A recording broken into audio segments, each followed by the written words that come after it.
I can't wait for you guys to hear my conversation with Kenda.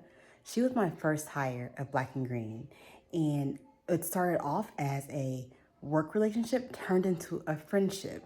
And then with some friendship, some hurt happened, and we had to migrate forgiveness. And so I can't wait for you guys to hear how we did that.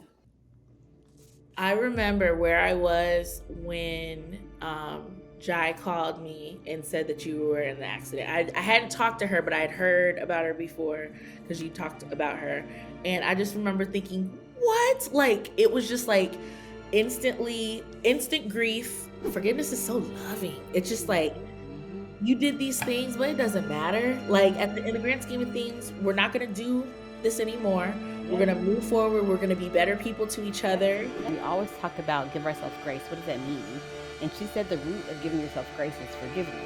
In order for you to give yourself grace, you have to forgive yourself. So then my brain started going, why is forgiveness so hard? It's like almost like we're trying to punish ourselves. Like, I didn't do that thing right, so I'm going to be mean to myself because I deserve that meanness. Like, why? Like, why are we being mean to ourselves? Like, forgive.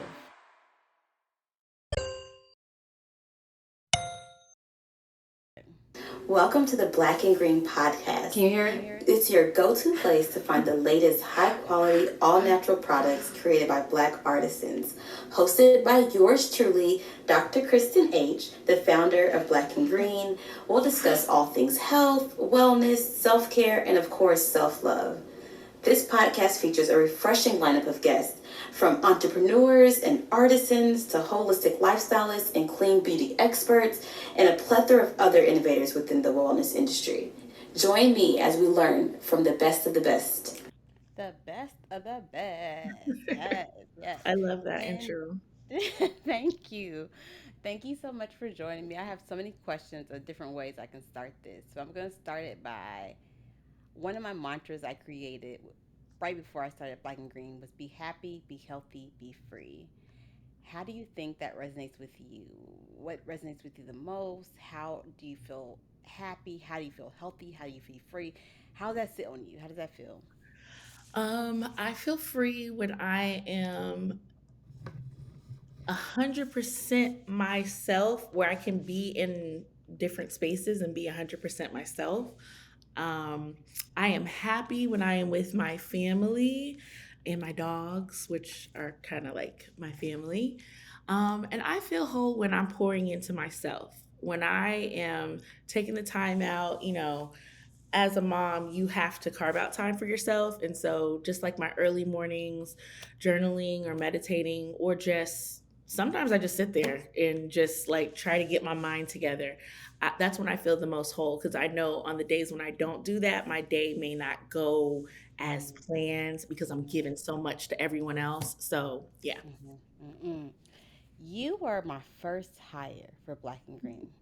You Like said that. I was not aware until you first told me that. first hire of Black and Green.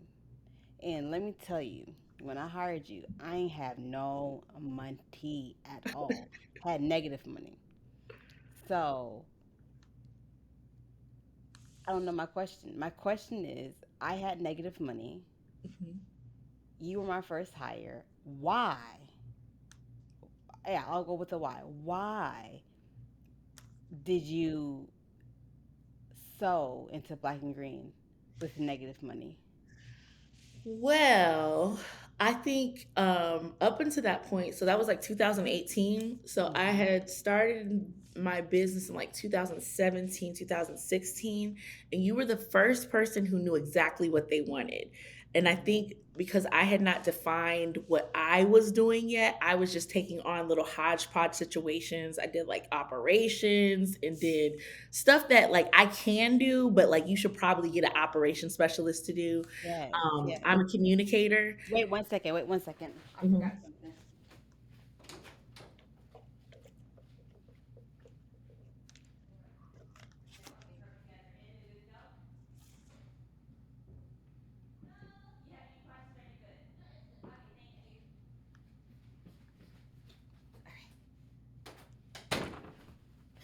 Continue. Yeah. So, what was the question again? You said, why did I sew? Mm-hmm. Um, I sold well, at first you did pay me. You just so we're clear, you did. You paid my price.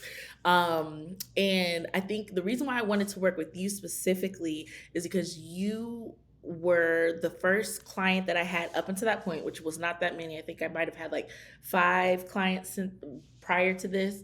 Um, you knew exactly what you wanted. You had already gotten all the materials that you needed. You had your brand colors, you had your ideal customer, you had how I should speak to the customer, just everything.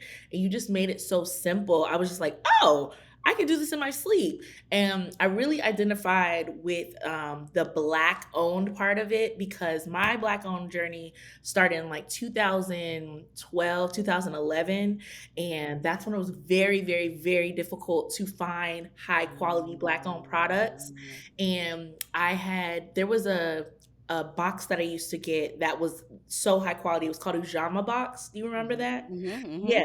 So I was getting Ujama boxes and I was getting introduced to all, these different brands. But then I was like, oh, 75 brands, 35. I think you might have had less than that. It was probably like 30, 40 Uh-huh, uh-huh. brands at the time. And I was just like, wow, there are Black women making this high quality stuff that I know could go in Macy's and Target and Yep, Walmart. yep, Like this yep. stuff is ready to compete in the marketplace. I was like, yeah, let me do that. And then the second part, which was really helpful, is you were like, hey, I will give you those products so that you can try them and test them out and you could love them too. So that was a part of my package. And so I went from getting introduced to like 5 a month to like just so many as it grew and grew. So I just had a lot of fun. It was really at the intersection of things I was interested in and then things that I excelled at. And so both of those things came together. Yes, absolutely. So you were my first hire, and for Black and Green, and I feel like a friendship formed out of it. And they often say, don't mix friend and business. And Hmm. so, but it was interesting when we started off as business, then the friendship came after it, and then we Yeah. started trying to do business. So I just would like to hear your perspective, how all that hodgepodge of stuff happened. So I think I went into it business, but you would say things that were so friend like. I would be like, "Are we friends?" Like I would just have to check myself. But I had been in situations where I felt that I might have been friends with my client, and they clearly put down the boundary. And so I was like, okay, but I don't want to assume anything. And I don't think it was until when you and Jason were at the old house in DC Hmm. and you had a dinner and you proclaimed you said these you guys are all an integral part of Black and Green, and I'm also proud that you are my friends. And I was like, oh, I guess we're friends then. And so then it was just like kind of like a dance between like how do you keep those two things together, Yes, because yes. when you do mix business with pleasure, then you might lose someone in the process, Hmm, which hmm. we experience too, not having those boundaries and understanding. I think everything I know about boundaries, I learned from you about, and my therapist, but my first introduction to boundaries came from you. Mm, So mm, mm. How do you define friend?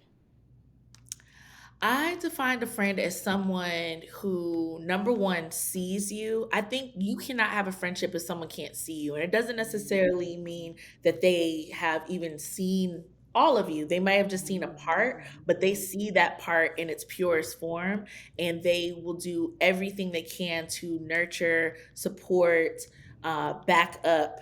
That's what I believe a friend is. And it's Mhm. been different over the years because I think I've had to have that conversation in my 30s of friend, acquaintance, family, and like these little pockets that we put people into. Mhm, mhm. And so friend has definitely been, I think I can count how many friends I have on both of my hands. So I think I'm, high, kind of higher on the friendship level, but um yeah, that's how I see friend. That's what's important to me, is that Yeah, people see me, because I feel like I see the people that I love and the people that are my friends. So asking for the same yeah, in return. yeah. How does somebody show you that they see you?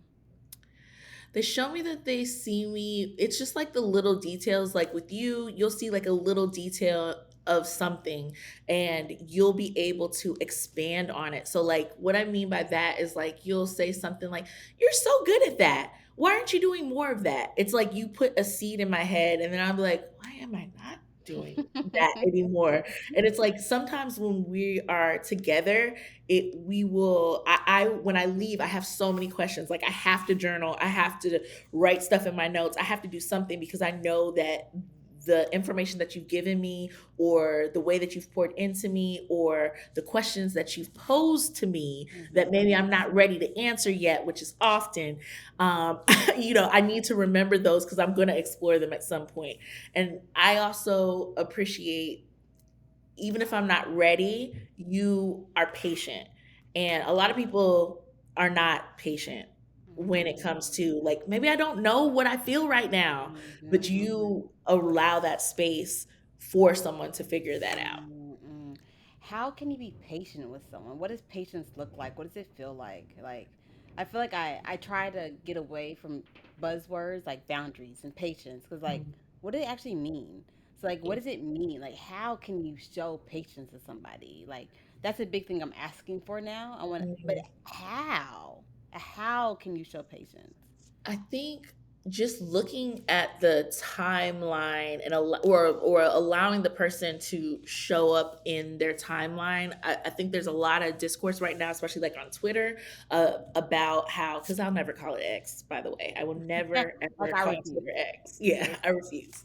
But there's a lot of discourse about like how everyone is just really feeling it. Life is lifing for everyone right now. I don't think there's anyone that's not touched by it, by what is going on, spiritually, astrologically, and like physically right now with like the election, with like the prices of food, gas, just like taking care of yourself is so much more expensive than it's ever been. Mhm. And I think that patience is understanding that this person hasn't texted me back or they may have not called me back. That's not a negative reflection on me as a person. I didn't do anything. It's I'm Mm, allowing this person to take their time to come because they'll come when they're ready.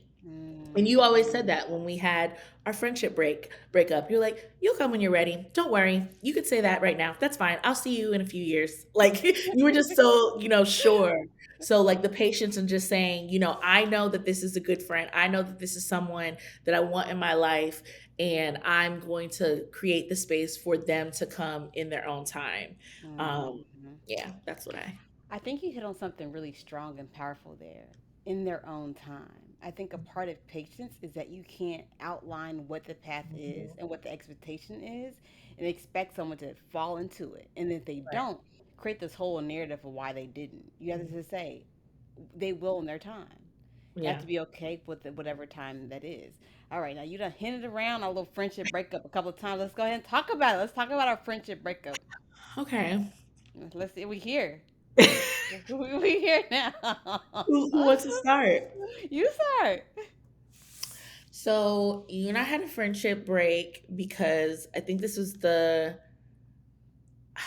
okay. So there's like a lot of context that we need, and some of it is involving your accident. Are you okay Yeah, talking absolutely. about You that? know me. Okay. I'm free. Okay. So I remember where I was when Jai called me and said that you were in the accident. I hadn't talked to her, but I had heard about her before because you talked about her. And I just remember thinking, what? Like, it was just like instant grief because she did not mince her words. She was like, it doesn't look good, all of these things, but we're praying, for a miracle, all of that. And then immediately I was like, wait, we were supposed to have a meeting today or like Monday or whatever. Who's in charge now? Because at that point it was just you, me, and then there were some vendors, like you had Yep. like Yep. the people 1099 who, contractors. Yep. yeah, shipped Hmm. your products, and then like some other contractors that and I wasn't like a lead on the team or anything. It was just like I had my job, everyone had their job that they did. So it's like, how are we going to bring everyone together? Oh my goodness, like I still need to post. What do I post? Like there was no contingency plan for what would happen because it was always you were going to be there. And Mhm. so I think I talked to your mom. I talked to someone else in your family. It might have been your mom, and just like, just do what you know. What do you know? What do you not know? Got on a call with Jai. We like looked around, like, do you know where this paperwork is? Do you know where that is? Do you know the code to her credit card? Just things I was like, no, why would I know? I just do communications. Like, I don't know any of this stuff. And I was like, well, I know, but one thing I did know was your password because, well, you should change it right now after I I say have. this. Okay. Go ahead and say it. It's already been changed. Okay, good. Because it was the same password for everything. And I was like, well, I do Everything. know her password. And so then that's how they were able to get into some things. And then Jason had started the blog, talking about his experience. And then I wrote, I think I did a regular post and then I did the post because it took me forever to write a social media press release. That was one of the first times I ever had to do that and say this is what's going on. And I knew that also people had purchased things. So when was that coming? I had to find out all those things. Like, as a communicator, you need to know, you have to have that 360. You have to have that full view of what's going on so you know what to say. You got to calm people down because some people will be like, oh, some people don't care and just like are seeing it as a transaction. So I want my refund. Then you have the people who really want to know how you're doing. I remember talking to so many Black women celebrities during that time. That was like a shining point for me because I was like, oh my goodness, this person is checking blood. Kristen, I can't wait till she wakes up so I can tell her that the people that we, looked at on TV are like trying to check in and they know her. It made me realize how big Black and Green was. And I want to say something. There was one thing that I said that I was going to say that that maybe I wouldn't say outside of us. Mhm. But when it comes to what you did for artisans, like, a lot of people, they're on the wave now. But you have to understand, in 2018, there weren't a lot of Black owned products on the shelves. There was Man. not a central place to buy those things. You would either have to go directly to that person, if you even knew about that Mhm. company, Mhm. and you would have to purchase it from them. You had about three options in the ethnic hair care aisle, skincare, and all that stuff. I don't even think there was stuff in skincare. There was not stuff in skincare. It was Not just yet. hair.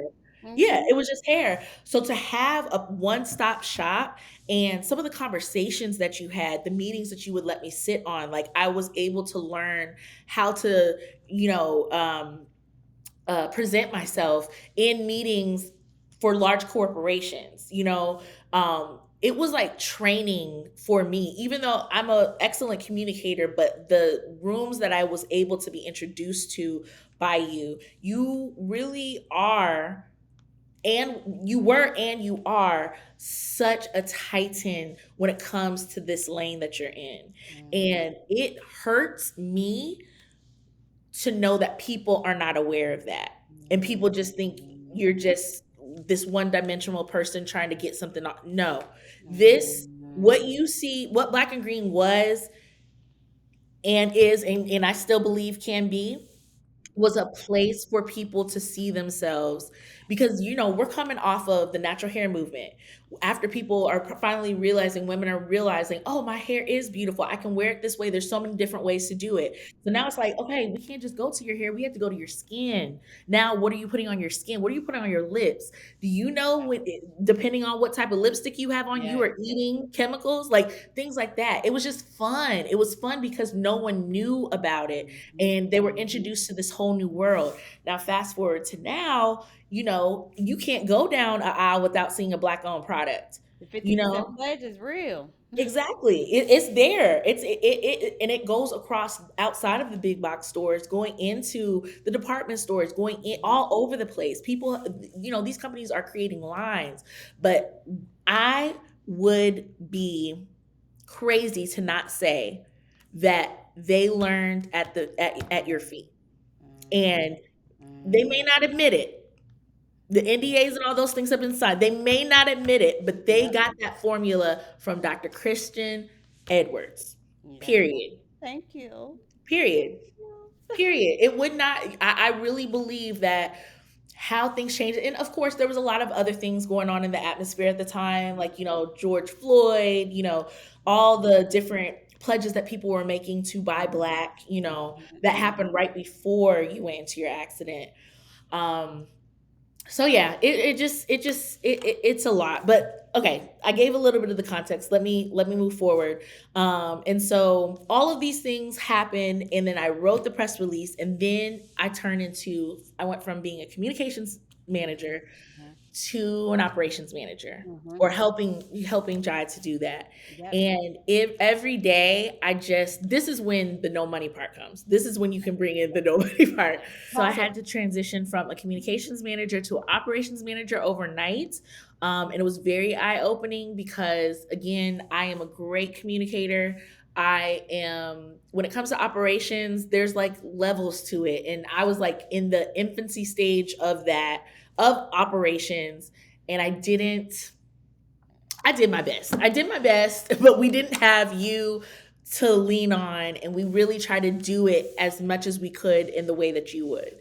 And it was one of the things that I think was so, because I was so connected to the mission and the vision and just the understanding of what you were wanting to do, that's what allowed me to still continue posting for over a year without pay, without even getting any real information. It's just like, I everyone was trying their best. Your Yep. mom was Yep. trying to make sure she was there for Jason, making sure she was there for your brother, for your dad, and all those things. And then also trying to give support to Jai. And then Jai's trying to do her high powered public relations job and also be a co-operations manager. All these people pouring in, wanting to help, not knowing what to do. There was a time where people were willing to provide breast milk because they wanted to make sure, Yep. not Asher, oh my goodness, August. August, Yeah, August got breast milk donated to him for probably the yeah, first, like, the 8 months of his life. Like, yeah. Yeah, mhm, because you couldn't breastfeed, and like even that mhm, commitment, everyone knows that your commitments are so strong. We're yeah, gonna do, people who love you are gonna do exactly what they need to mhm, do to make sure that that is still sustained. There was mhm. no there was no scenario where the ball would be dropped. I love that. I Intentionally. love Yeah. that. No scenario where the ball would be dropped. It was all about, when she wakes up, I want her to be proud and say that this is still running as close to as we can get how it was run before. There was a commitment to customer service. There was a commitment to that you had to customer service excellence. There was a commitment to even the way that the products looked. Mhm, Like there was mhm, you would get them in, if they weren't ready, you would get them in front of people who could help them with their labels and yep, with their yep, logos. And you had a solution for everything. If someone was mhm, just like, they weren't making enough units, okay, if you're still making your stuff with KitchenAid, this probably you're not ready, but yep, here's the next steps. So you yep, didn't just like say, oh, absolutely you can't be on Black and Green. It was like, yep, you can't be on Black and Green right now, but we see the potential in you. Here's some steps that you can do. And yep, I think, when I think of I always say W.E.B. Du Bois, but like I think he's a good example of, when you get to a certain level, you are supposed to go back and get it. You are supposed to go and help those in front of you. And so you mhm, did not just turn people away. And so that mission, that vision, all of that is what mhm. kept me going. Like I would post Black and Green stuff first. Out of all my clients, I would get that done first, and then I would go about my day. Which is Because so beautiful because this is a time when you weren't getting paid. So you still post black and green stuff first over your client that was paying you, like, because black and green spoke to your heart in a way. it couldn't die. Like the idea, the Mhm. message, the mission, it wasn't just me that you needed you. It was so many people and so many Mhm. lives touched. It was so hard. It was really, it was difficult. It was very Mhm. difficult. So we come back to you waking up, and I just sent, your mom says she woke up, just send her a text. I was so scared. I was like, she's not gonna remember me. And so I was like, well, I'll just send her a video. So I sent her a video. I was like, hey, Kristen, it's me, Kenda. I hope you remember me. I remember you. And I was like, oh, good, good. So glad you remember me. And so then it was the transition back in, and the Kristen that we had before, which I've always felt trepidation to say this, but I have said this to you, I've said it to your mom too, Mhm, was a different Kristen. It was mhm, a different Kristen. mhm. And you know, when you have a TBI, you know, it is you're remembering you're remembering how to your Yes, brain works yes. again. You're Yeah, I had to still learn everything remembering how your again. I brain had to works. learn everything. I had to learn how to walk again, talk again, eat again, everything. I had to learn Every everything again. Yeah, I had to yeah. re-mature. Yes, dynamics. Like Yeah. sometimes when you say stuff that you used to say, I'm like, ah, you remember? Okay, like it's that. Like you said something. I need to get it together. Like this, that, like that's Kristen. That's Kristen. Like, just like little glimpses and stuff. And it's just like even seeing you now, right now, you are more Mhm. Kristen now than you may have ever been. Yeah, Because I think those yeah. things that you share now were always there. The same be Mhm. healthy, be happy, be whole is still that's still Yes, a yes, personal conviction for you. yes, yes. And so I just had to know that now Kristen looks at things, takes things at face value, at least in the beginning. Mhm, So mhm, like everything is cut and dry. She does not have the context to mm. to really infuse what is the word? Not You can really emotion, but emotion. A little bit of emotion and just a little bit of um, it's if everything is black and white. There's no room for gray. There's no room yeah. for understand the context of things. Yeah, yeah. Yeah. Yeah, and so but I'm, you know, you made this miraculous. Everyone kept on saying how much of it was a miracle. So I think I was treating you like, oh, Kristen, like, all right, Kristen, what are we gonna do? I was used to ripping and running and just let's Mhm, go. mhm, And this Kristen was more, um, not even methodical because methodical you were back then too. It was right. just different. It was just different. I just Yes, had to yes, yes, relearn you and yes, relearn our friendship within the business relationship, yes, which was yes. you trying to get those things back on track. It seemed Mhm, like you had the mission was more important than ever, but like some mhm, of the pieces were missing. So it was just like mhm, how you move forward was different. And then I mhm, started to I think probably grow a little resentful mhm, mhm, because of how I poured in. No one asked me to, and let me make that clear. Your mom asked me to support you. She did not ask me to run the whole business. So I mhm, don't even mhm, want to misconstrue that in any way. She just said, do what you can, do the best that you can. And that's what I did. And I think because I made it my personal mission and it seemed like you didn't really care that much, uh-huh, uh-huh, now that I know that that is a context situation and uh, not you wow, just being ungrateful, uh-huh, I uh-huh. can see that now, But but that's I not how couldn't it felt. see it then. That's not how it felt. Uh-huh. Or like when you would bring new people in, and I'd be like, you would never have worked with these people before. Like you, and that's not even a judgment on them. It's just more so like just the level of distinction or the level of What's the word? Of I can't think of the exact word. I can't think of it either. Not critique of analysis maybe. Like not what is the Um, level of um, excellence. I'm gonna say okay. level of excellence. There was like a Uh-huh, certain uh-huh. level of excellence, and people came in, they could say anything to you, and then you would get on board because you were just so Mhm, happy that people wanted to work with you, but they weren't the right people. And it's mhm, hard to explain that to you mhm, without focusing on what you were going through and how mhm, you because I knew that you were trying so hard to like show up every day like old mhm, Kristen, but old Kristen is gone. This is new Kristen, and mhm, like I mhm, understood. I only understood parts of that. I didn't understand the full mhm, thing. mhm, And I mhm. didn't ask because I just wanted you to feel normal. Yeah, And that yeah, yeah. was the cause of my resentment because it's like Uh-huh, I felt like I couldn't have a frank conversation without uh-huh, talking about how it used to be. And I knew that you were uh-huh, moving forward. So that was uh-huh. my own overthinking my own stuff. But it came to a head when we had some conversation with another person and you just went in. You just went in on me. And I was just like, oh my goodness. what is happening right now? Like, did she not hear all the stuff that I had to go through? I'm grieving too. I'm going through stuff too, like all these things.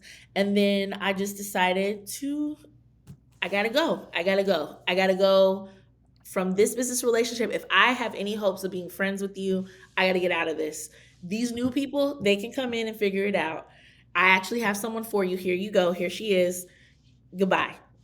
And then I needed time to think. And so that's what I did. And I think it was like a year because I didn't see August until his first birthday. That was like his birthday party Uh-huh. was Yeah, when because I think no, we I didn't see had Asher. I didn't see Asher no. because you were pregnant with Asher right after our friendship breakup. I was pregnant during our friendship breakup. Yeah, yeah, you were pregnant with Asher. I was pregnant. I was pregnant during our friendship breakup. Yeah, yeah. Uh huh. Yeah, and I didn't get to see him until he was 2, I think. Maybe 1. Maybe 1. I don't know. I don't I don't remember. remember. Yeah, Yeah. I don't remember either. Yeah. But I think it's interesting to like talk through what friendship breakups mean, like how they function, like just trying. Like you mentioned, like learning how to set boundaries and how that was something you had to learn from me. So like what boundary did you learn that you needed to set? And then how did you set it? And then how were you able to be my friend again when I kept harassing you? So you used to text me all hours of the night about black and green stuff, and you would sprinkle friendship things in, and then it would just like it was muddled. It was like, well, we can't talk about both. Like, so I gave you a time frame that you can message me. I was like, you could text me about personal stuff anytime. You could text me about black and green stuff between this time and this time. And Uh you cannot text me on the weekend about black and green stuff. So that was like a boundary that we put up. huh. That really helped a lot. And then it was like, okay, I want to come to your house when other people are not there because you and Jason love a dinner party, and so I'd be like, I'm not ready because our relationship isn't there Mhm. yet. I need to Mhm. just be there. So then that's when we did the whole family thing, and then coming over without anyone there outside of your parents, of course. Mhm. Um, and then so that was like another boundary. Now I could do it. I still prefer to go there by myself, but Mhm. I can do it if I need to. Like if it's really important to you, Uh huh. I'll come to something with other people. Oh, well, that's So. so sweet. That's so sweet. But how did your after you were hurt, after you were wronged, after you felt resentful, after you felt like I was ungrateful, how, why did you allow after that year for that friendship to kind of reconnect? Because I thought about what you said at the very first dinner, and you were like, when we get in Essence, all of you guys are going to be in my spread. And that's another thing. You are a master manifester. There Mm-hmm. are a few things that you have said that have not happened. Like everything, anything you say is going to happen happens. Remember when you said, okay, this is when you didn't know Jamal. You said to me, you were like, you honestly, you need a man that can cook. You need to just get it's so good. It's so nice over here, girl. Like you need to get you a man that can cook, and then you get to eat, and then you just like fluff them up. Oh, it's so good. Like, and I was just like, yeah, there's no men like that. Lo and behold, the whole father of my children, he's right here, willing to, cook all the Yep. time. Yep. Um, what is other stuff? You said when I started looking for jobs outside, when I decided I was going to close my business, I said, "Do you think I could be a director?" Before I went to apply. And you were like, "If you take care of yourself, you can. That's the only way." And I was just like, "Okay, well, let me get started." So, like start taking care of myself. And now I'm at work right now. Everyone at my job that knows me, not intimately, but like as close as a close colleague, Mhm. they Mhm. know I'm not coming to work unless I've done yoga meditation or something or sat with myself. I'm not Mhm. going to be the same Kinder that shows up when I don't do Mhm. those things if you don't Mhm. have it. And sometimes I have one coordinator, she'll be like, "Did you do yoga this morning?" Like if and I'm like, "No." And she's, "Oh, okay, I can tell." Like stuff like that. And so I made it known from as soon as I got here Mhm. how that was important to me. Mhm. My Mhm. VP, which is my division's VP, he had me on his he has like a show, and where it's a way for Mhm. everyone Mhm. to get to know each other in the division. And I was like his second guest, and I was like, I have to proclaim it. so that they know that like this is important to me, this is part of how I lead, is wellness is going to be infused in that. And there was a time where it wasn't, because prior Mm. to when you first came on, I would have wine at our meetings. I don't know if you saw that or not, but I would be like, and there's nothing wrong with wine. I'll have a glass of wine here and there. But like, it was like 3 o'clock, 2 o'clock. Like, I'm using it to get through my day. I'm not getting up and Mm. moving. I'm not journaling and checking back with myself. I'm not Mm. being still and just figuring out, is this move that you're about to make, does that make sense? Mm. And those are all the Mm. things you also showed that you can infuse wellness into anything that you do. Mhm. Mhm. Anything you can, if you're going to go to a speaking engagement, you can also ask for these things. I remember the 2190 conference. Yeah. Your stuff was packed. People were standing up in that area, and there were certain things that you needed, Yep. and you got them, and then you were able to get on stage, Yep.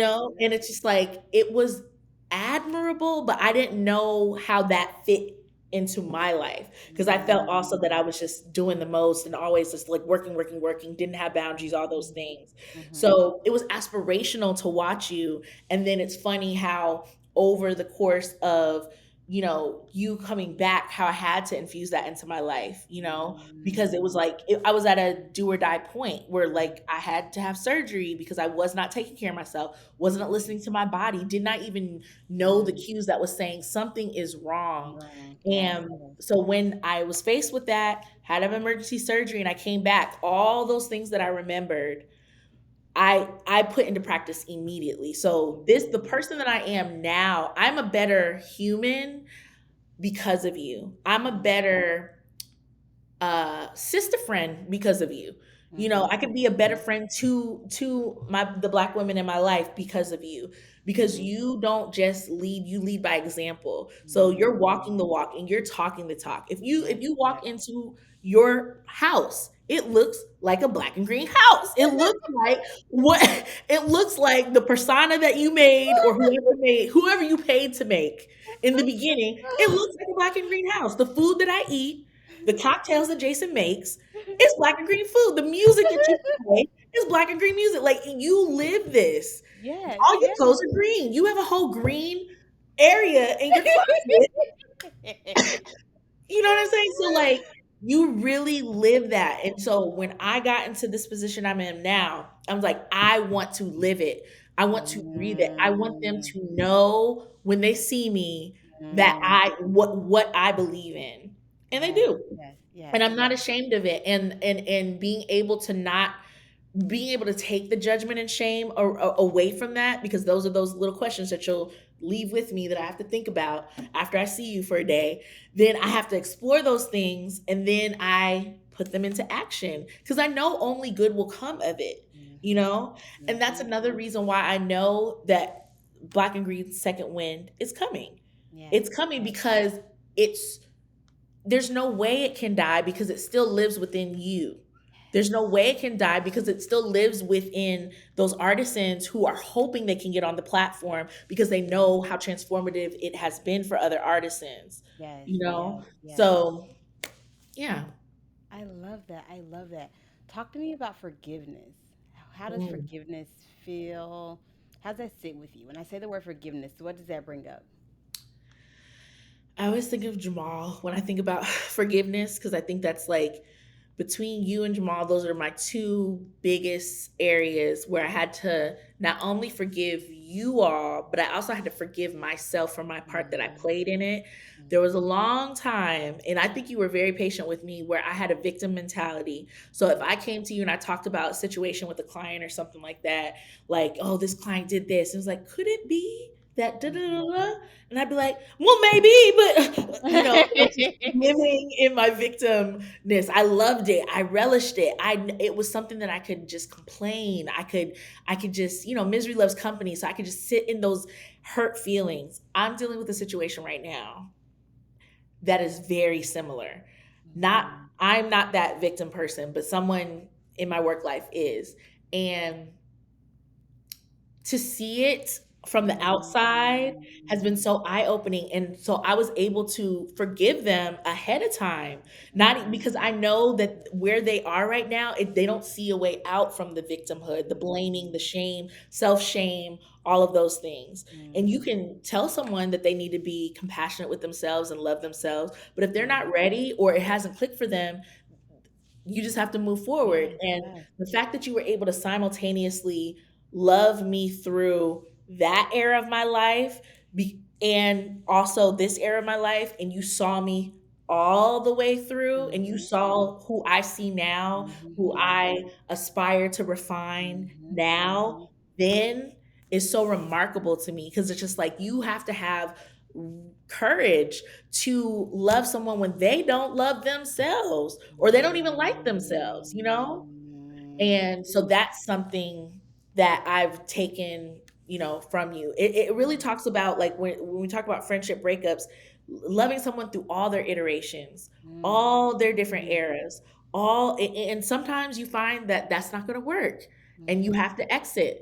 And maybe that exit will be for a little bit, but maybe it will be forever. And that's okay, because I mhm. think, what's that saying? A reason, a season, and a lifetime. Yep, yep, That's some situations, some people are just here to show you something about yes, yourself. yes. And you have to, like, kind of look at the Rolodex of your friends and just really, see, this might be a lifetime friend. I may not talk to them all the time, but it's always going to be love. I'm always going to hold them in high regard. If I have an event or something, I'm going to invite them. I'm going to love on their kids, all those things when I have the opportunity. But then there's those people where it's just like, they're cool. I'll see them sometimes. Mhm, Another mhm, person who helped me with my boundaries is my sister-in-law. mhm, Um, mhm, she really helped me with my boundaries by defining something. Sometimes you put labels on people that they're not ready to claim.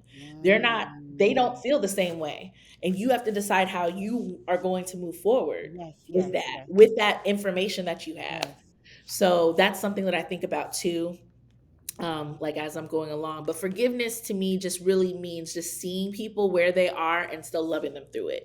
And yes. it's such a loving forgiveness is so loving. It's just like, Mhm, mhm, you did these things, but it doesn't matter. Like, mhm. in the grand scheme of things, we're not gonna do this anymore. We're Yep, gonna move forward. We're gonna be better people to each yep, other yep. and show up when we can. And Yes. that's a contribution to the friendship. And when you take a step back and realize how small of a kernel you are in the Mhm. world, and Yeah. how all of your experiences really are such a small kernel, and you think about time and think about this experience too shall pass, and all the anxiety and frustration you're feeling today, you're not going to remember a month from now, a year from Right. now, 6 months from now. Like it's going to naturally spread out. So it's like, ask yourself, why am I putting so much energy in it right now? Like, why? Because I know in the big scheme of things, this ain't gonna really matter. I think that was what allowed me to, like, whenever you get your time, we'll come back because Yeah. we gonna be friends. So you ain't got no choice. So Yeah. I think you've said that to me straight up. So, so like, you ain't got no choice. So you just let me know when you work through it, and I'll be here. yeah. But Yeah. just like, I think the perspective of it, like, things just really don't matter. And I know that can seem kind of like glib and down and low, but like the exact opposite. Like, things really don't matter. So Yeah. I read a book that you have one choice in life. Either you're going to be happy or you're not. That's it. And I was like, no, certain things can make you unhappy or not happy depending on what the system is, da da da da. But then it's like, no, no matter what happens to you, you can choose to be happy or not happy. Yeah. And I thought that was a very interesting way of looking at happiness, is like where you put your energy on something. Like, you can focus all your energy on what wronged you. You can focus all your energy on on something different. That's the only thing you can control. You can't control what's happening around you. You can't Right. control what someone else does. You can't control what Mhm. people do. You can only control how you feel. Control the controllables. That's all you can control, is how you feel. And so if I want to be happy, I will allow myself, and I'm not saying ignore when something makes you upset, or ignore emotions or ignore frustrations. Let it hit you and process it and move on. Like, yep, I don't like that. I don't like the way that made me felt. I don't like that made me do. I'm gonna write that down so I can remember it, to make sure I set that boundary or make that clear. That's not something I like. But I'm not gonna let it pull me down and continue to hold me down for the next couple of months. I'm not doing it. Yeah. I'm not doing it. Yeah. I was talking with Dana from Spiritual Essence Yoga about giving yourself grace. And I asked the question, we always talk about give ourselves grace. What does that mean? And she said the root of giving yourself grace is forgiveness. And I Mm. thought that was interesting. It's like, in order for you to give yourself grace, you have to forgive yourself for whatever is happening. Mm. For the power of forgiveness. So Yeah. then my brain started going, why is forgiveness so hard? Why is forgiveness so hard? It's like it's like almost like we're trying to punish ourselves. Like, I didn't do that thing right, so I'm going to be mean to myself because I deserve that meanness. Right. Why? Where's that coming from? Like, Yeah. why? Like, why are we being mean to ourselves? Like, forgive. Yeah.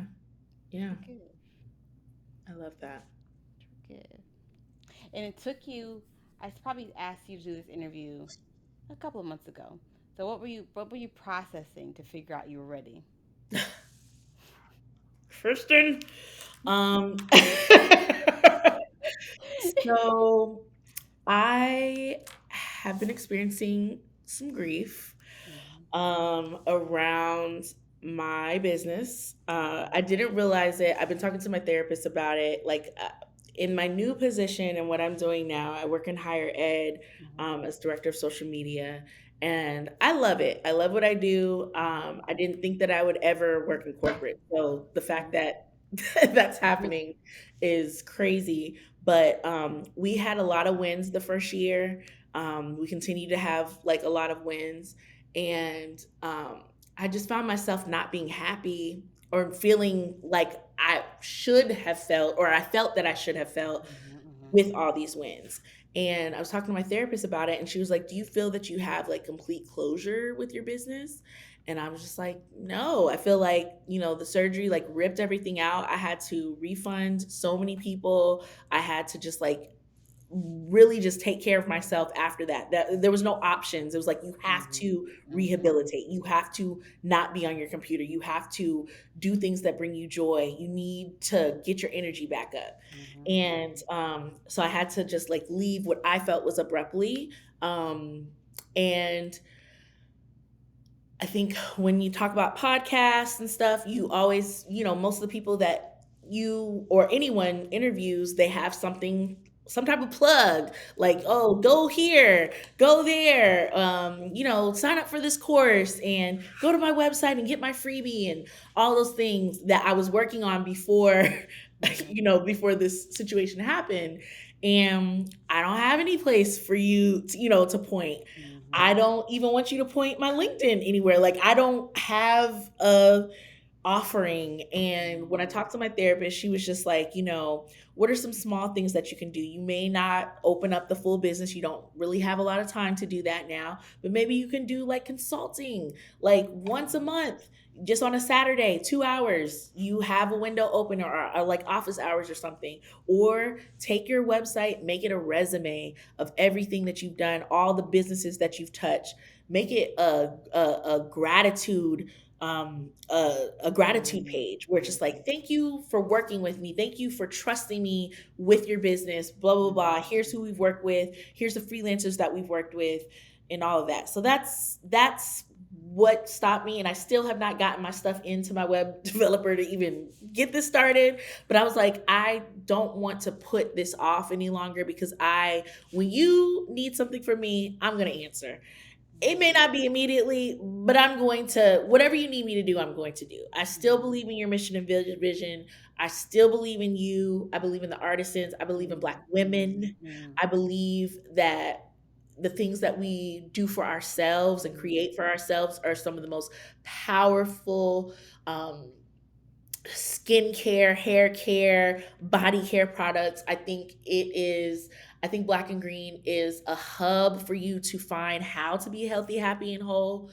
Even if you don't Mhm. buy anything, there's so many blog posts, there's so many podcasts talking to, like you said, very amazing, influential people, women who care about other Black women and Mhm. want the best for us. And Mhm. so Mhm. I know, whether there is a little shame surrounding my story, that it could impact at least one person, Mhm. and maybe encourage them to really explore what Black and Green is, Mm-hmm. outside of what they see on social media, and really look at the website and really see what there is to offer to enhance their life and to live so they can live more healthy and happy. Yes. So, Yes. yeah. Thank you. Thank you for pushing through your natural instinct to probably stop yourself. Thank you for pushing through what you're feeling and sensing as shame to show up and be here. Thank you for sharing your story. I got you. Yeah, because like I don't think we understand the power of our story. Like even if nothing else is created, you just sharing your story, it could help someone else, another group of girls who's going through a friendship thing and thinking it's over. Like no, friendships breakups happen. Like you never know what Yeah. part of your story could be encouraging or uplifting to somebody else. Just I have found just being authentic, just being your real self is powerful. Yeah. Yeah, I agree. I have never lost when I chose myself and I chose to show up as myself. Never. I can't think of a time. I always feel blessed Yes, afterwards when I know that I've shared. Like whether it's like an internal feeling or someone says something, it doesn't matter. It's just like, man, I'm glad I did that. I'm glad I talked about absolutely, that. absolutely. All right, Yeah. I'm gonna do our meditation, and then I have one more question. Now we will pause for a moment of meditation with Dr. Crystal Jones.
I needed that. Good. Also, I I love. need that. Yes. My last question is that you mentioned forgiveness around me and Jamal. Talk me through the forgiveness of Jamal. Okay. Well, this is my favorite story to tell because I feel like God writes the best love stories. Um, so Jamal is the father of my children, the love of my life. But we had a 7-year break after we had our second daughter, Yael. And um, what happened, how we came back together. Well, first of all, we did not really talk to each other. We talked to our children, which is wrong. We should not do that. Talked to our oldest daughter. She talks to us all the time about this now, about how messed up we were. Um, but basically, he lost his job in Tennessee and we were living in Virginia. And he lost his job. The pandemic was happening. He didn't have any place to go except his where he was living in Tennessee. He didn't have anything going on, and so he came up to Virginia to spend Thanksgiving and Christmas with us. Or no, I think just Christmas. He came up for Christmas, and I wasn't thinking about him. He wasn't thinking about me. We were just thinking about, getting everyone all together. Because there was a period of time where our oldest daughter was with him and our youngest daughter was with me. And that was not a good time for them as siblings. And so we wanted to have a Christmas all together. So came up there, and Christmas turned into New Year's, and he was actually there present for, I have like a 5 to 10 vision board, 5 to 10 year vision board. He was actually there while I was making it. I was like putting men on there. I was like, yes, I'm gonna find a man, and like, just putting it in there while we were there. And then he started looking for jobs up there, found jobs up there. And then we had the conversation like, hey, can I stay here? Can I be here, while I get on my feet and all that? And I was just like, yeah, sure. Whatever, homie. Yeah. And so we're just, one thing led to another. We slept in separate rooms. We weren't even checking for each other. I wasn't checking for him. I think he probably was checking for me, but I wasn't checking for him. And then we just had the conversation. I would go on walks because I had to walk our dog Bo, because it is our dog. We had to walk our dog Bo, went down.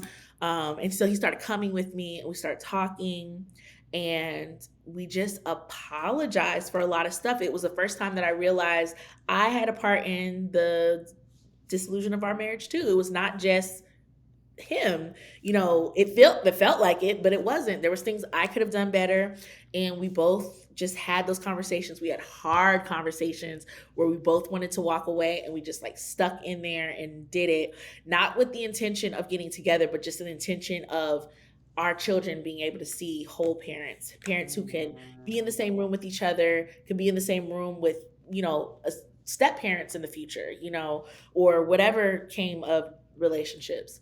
And then April 2021, then he was just like, I'm ready to be together. And I was just like, you know what? I can do it. And so we did that. And now we have a beautiful baby boy who is our love child. We have beautiful house. We are, closer than we've ever been, best friends. I'm just really proud of our growth because we had to trudge through some mud. I mean, we really got it out the mud. Like people say that, we got it out the mud. The Georgia clay, red, nasty, hard mud. Okay. We got it out the mud, and I'm really, really proud of us and what we're able to do. My daughter, our oldest daughter, she's 16 now, but she had teenage angst very early because of what we were dealing with. Complete 180. She's a happy child. She's flourishing with her art. She's flourishing in all the things that she's accomplishing. Our youngest daughter, she is just, she has her dad. That was like for the first 2 years of her life, her dad was with her every single day until we decided to separate and divorce. So having that back has just like invigorated her just as like a little girl who could just be with her dad. And truth be told, for me, as someone who had an absent father, seeing the connection with my daughters, with their father, and the fact that we get to, they're raised with their little brother and we're all raised together, is so powerful to me because it's something that the generations before me, my mom and my grandma, were not able to reconcile. So I feel fortunate. I also feel fortunate because it is a second relationship. It's a second chance, second time around relationship. And, a lot of those falter, but, I believe ours is going to stand the test of time. And yeah, and forgiveness was not easy, but it was so worth it to be able to get outside of myself and put myself in his shoes and look at it. It's also healed my relationship with my mother-in-law because now I'm able to see, now that I have a son, he's not even 2 yet, but like I have a son now, and there's like a different feeling that I have as it relates to my son in terms of just like, what would I do if I was in his mom's shoes and then get home from college and then my son said he impregnated a child, a girl, I would be pretty upset. We just, tried to get you out of high school, barely got out of high school, and now we're going into college and you got someone pregnant? Yeah, I wouldn't be too happy either. So Yeah. we got to have those conversations, and I've had conversations with his brothers. He's had conversation with my sister. So it's just a much better place. I couldn't have written a better story. I literally Mm. could not have written a better story. And what about your forgiveness with your mother? That is still a work in progress, but I will be seeing her on her birthday, Oh, wonderful. which is this Friday. Oh, So I will be in DC, by the way. okay. Yeah. I'm glad I found that guy. We did this so I can stalk you some more. Yeah. Well, thank you. Thank you so much for seeing the vision of Black and Green of what I was creating. Thank you for being a part of that journey. Thank you for forgiving me to allow our friendship to still foster. And thank you for seeing me this weekend when you're in DC. Yes. I I know will. you didn't say you was gonna see me, but Yes. We'll coordinate. We'll coordinate. Awesome, awesome, awesome. Okay, cool. And thank you for letting me be on your podcast. Thank you for being on it.